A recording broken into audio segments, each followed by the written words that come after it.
Gentlemen, especially the young ones, life have been designed to kick you in the teeth. And the sooner we are able to realize this, the sooner we are able to adjust our reality. You don't deserve shit. Nothing will happen to you just because randomly you got lucky. Or it can happen, but that will also fade away super quickly and super easily. And so on and so forth. And this is especially true if you are a man, because in the beginning of your 20s, late teens and early 20s especially, you will not really be rewarded because you're beautiful. You will not really be rewarded because you're such a high value person. And especially for men, you will start to be valued when, late 20s, 30s, 40s, and so forth, when you have been really able to do something that is valuable. You've built a business, you created a career, whatever the case might be. Obviously, we always have exceptions, but this is true for majority of men. And so the point here being is that the sooner we are able to realize that just because the weather is shitty and just because you don't really have the mood, or just because that girl, didn't really ended up being your girlfriend, or whatever the hell that might be that you're, thinking upon. This is life, and the sooner we are able to realize that we fucking suck and we just have to get to the next level, the sooner we can start working. And the sooner we can start working, the sooner we are able to realize these truths. And the purpose of life is perhaps to live in the truth rather than to live in a life where it's like, yeah, everything is beautiful and so on and so forth. And so a very beautiful example for this is whether you understand female nature or not, for example. So here's the thing, buddy. You have to understand this. There are two philosophies here. The very first one is blue pill philosophy, and the second one is red pill philosophy. We also have some, purple pill, but whatever. These are the two main groups. And so purple pill person thinks that life works in the following way. You meet your perfect person, you fell in love with her, and things will work out perfectly. You will have 3 children, and you will be living together, you will love each other forever, and you will die like this. Whereas in reality, what more red pill people tend to believe in is, no, this is a market. Like, we, both men and both women, have a sexual marketplace. Meaning that every single individual has a certain level on that sexual marketplace. Every single individual has a certain sexual market value. So, for example, women are rated on the sexual market on the sexual market by their looks, a little bit by their personality, but by their looks. I mean, let's be honest here, man. If you have a model who is 10 out of 10. If she doesn't have a personality, you would still be ending up in bed with her. You wouldn't be against ending up in bed with her if she has the shittiest personality ever. You might not get into a relationship or whatever, but you would still mate with her, if that makes sense.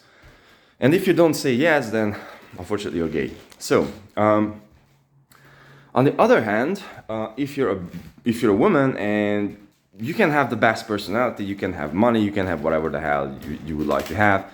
If you don't look good, this is it, game over.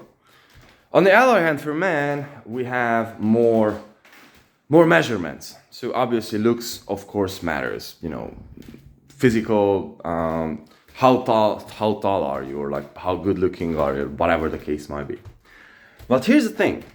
You might be able to have like a one night stand because you're good looking, you're like young, you're tall, whatever. But if you're broke, then you will not be able to pull that thing off. Or if you don't have personality, that's still the same. And I'm doing game and I'm approaching average anywhere between 5 to 20 women per week, sometimes more, but it's like at least 5 minimum. And I've been a cold approach. It's not like, okay, I've been in a, play, but like cold approach, like I never ever met with that person. And I'm always asking this question from them. So it's like, okay, so what is more important for you? Is it looks or is it personality? Meaning that we have a guy who is like, doesn't really look good, even more so they look a little bit ugly, but they have like 10 out of 10 personality. And I would say that 75% of them says personality. It's personality rather than good looks. And so this is, as you can see, a more complicated value system, right? Because we don't just value, so women don't just value looks, but they also value personality. And most importantly, the one thing that they value the most is your potential of being able to rank as high socially as humanly possible. Because what does that mean? So if you're a super social person, if you're high status, let's say, you are the DJ, you are the party organizer, you are the, leader of the group, whatever, then it means that you will have more resources. And this is one of the most desirable character traits in a man, that men will be able to attract resources, will be able to bring in resources.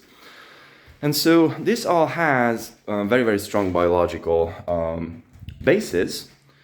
And on the other hand, what we have to understand is that when you're getting back to the main point, when you're in your early 20s, when you're in your late teens, then highly likely you don't really have that money. Highly likely you don't really have that personality be built out. So what you have to realize is that this is reality, this is the truth. Because boys, you have to understand that you are competing for the same women between age, let's say 18 or 16 or whatever, up until, let's say, 33, 34, max 35. I don't know, but something like this, like early 30s. But for the same girl, if she's, let's say, 22, you're competing with the same guy who's like 40, driving a Lamborghini and, lives in Dubai. You're in the same game, buddy. So you have to understand that, you're just in the same league. So with that being said, the sooner you're able to realize that this is how the world works, and most of the times you'll be getting kicked in, your teeth getting kicked in, both in business, both in, relationships and so on and so forth, you can just realize that this is reality. And that is a beautiful day, because you just realize, I suck. This is how life is. Okay, so now I can do something about this. I still have time. I'm still young. I still can work on something. I still can do something that is good. And so this is the purpose of quote-unquote self-improvement. And another great idea is that you will not be improving yourself by reading books. You will be improving yourself by fixing the shit that you have to be fixing. That's it. It's like, oh, I'm fat, but I'm reading 20 books a month. Bro, reading books is not your primary problem. And also here's system theory. So a system will be constrained by its weakest link, if you will. So meaning that, if you're fat, then if that is holding you back, your self-esteem, your relationships, whatever, it's like you have to get rid of that thing. So yeah, a little bit of brainstorming here. And I really just wanted you guys to understand and be reminded of how things are, and don't be misled. And I always just seek the truth. I always just seek the truth, guys. So yeah, done.